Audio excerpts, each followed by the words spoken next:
During the first emergency operation at Altnagelvin, the surgeons discovered that the bullet in Jackie's back had fragmented. One or two of the fragments were so near the spinal cord that the surgeons agreed the least risky operation, or sorry, the least risky option was just to leave them where they were for an hour. From the hospital, Jackie had been transferred to a convalescence centre in Harrogate in North Yorkshire, where he became close for a time to one of his nurses. I don't remember if close is the word the family did use, but nor do I remember them saying anything less ambiguous. He had a great laugh, my Uncle Jackie, and a face-wide smile to go with it. Long after he had been officially past fit to return to duty, there were further spells in hospital, further failed attempts to get at the bullet fragments, followed by further spells in convalescent homes, and Jackie being Jackie, accompanied by further close friendships with convalescent home nurses.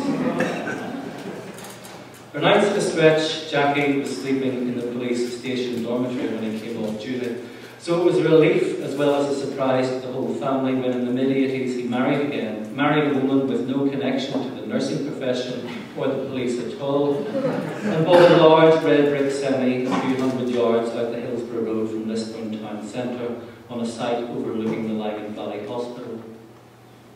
After all the years of overtime and unpopular shifts, he was comfortably off.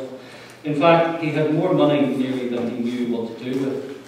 He filled every room in the house with objects often bought on a whim, Victorian china dolls, an amusement arcade's mechanical puppet show whose muteness he overcame by pressing play on a hidden tape recorder so that the puppets jerked and twitched to the sound of orange marching bands blattering out the sash and Dolly's bray. Call at the house any time of the day or night and you were likely to be asked, would you take a drop of potheen in your tea?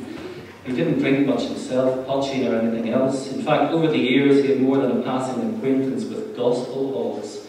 He just liked being able to produce the potheen bottle and tell you the story of its provenance.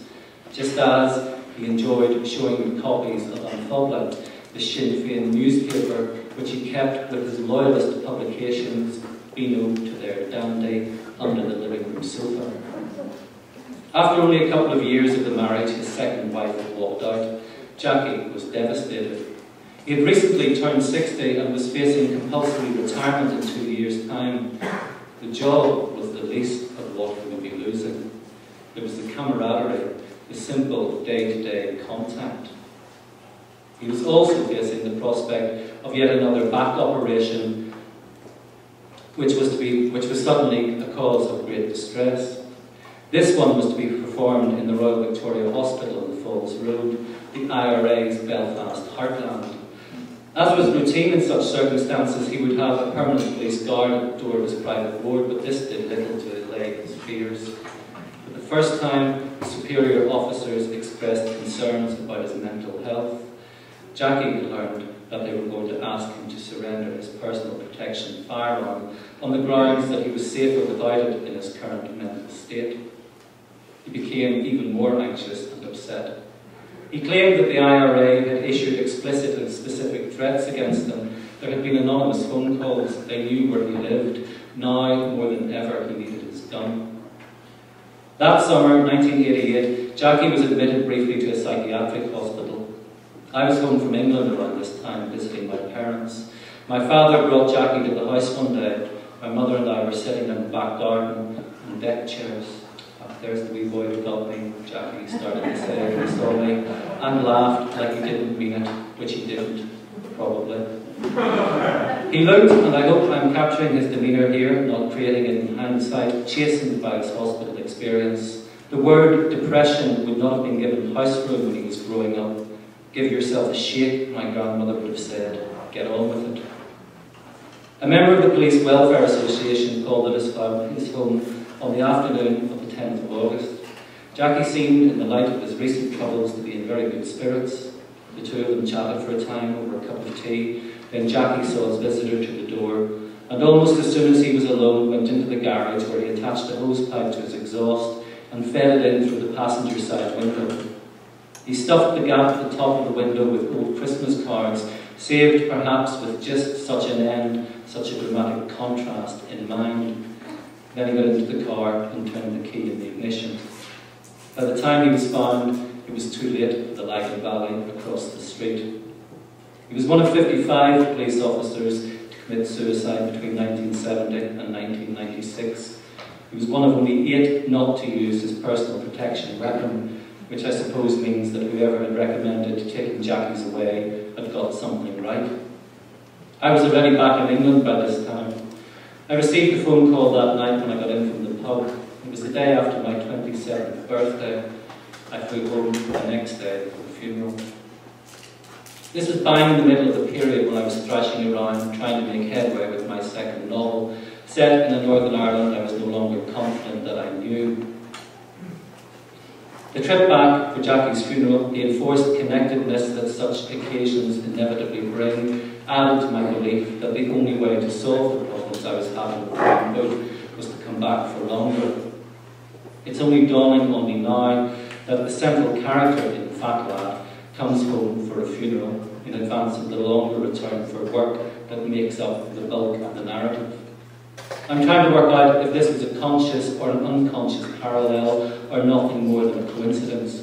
Because at this remove, nearly 20 years after I started writing it, I have difficulty enough remembering some of the characters' names. Jump forward a novel to Black Night at Big Thunder Mountain, however, and Jackie is a definite presence. Raymond adds the tale of a man he knew who lost his wife and his house in a fire and bought 1,000,001 things with the insurance money trying to start again. A Parker Knoll chair, a 3-piece suite in genuine leather, a bathroom suite in white and gold, 2 good beds with the 2 guest bedrooms, a Persian rug for the hall, an Afghan rug for the lounge, a picture for every wall, mirrors, plants, clocks galore, a 26-inch colour television, a Betamax video recorder, the first of its kind, a VHS when Betamax's fortunes went in a decline, a set of Waterford crystal glasses, 6 for red wine, 6 for white, 6 for whiskey, bottles of whiskey, bottles of wine, stacks of books from stacks of book clubs, a stack system hi-fi, every Ronco record, every K-Tel compilation ever advertised, a Bon Tempi organ, a tuba on which he never got further than um-pa-pa, a whoopee cushion just for a laugh, a dog to walk, a cat to stroke, dog and cat baskets, stuffed snake draft excluders, gonks, ornaments, whatever caught his eye, in Sunday colour supplements, collectibles and disposables, jewellery and frippery, a week-by-week encyclopedia of cookery, a month-by-month encyclopedia of everything else, a new tool for his toolkit every fortnight, a wooden block containing the world's sharpest knives, by means of one of which, when his life still refused to add up, he cut his throat, reclining on the Parker Knoll chair, while clocks galore struck 12, his feet convulsing brought one crashing down to stop short on the Afghan rug. He left a note. Sorry, it said, I tried everything, and I think in the end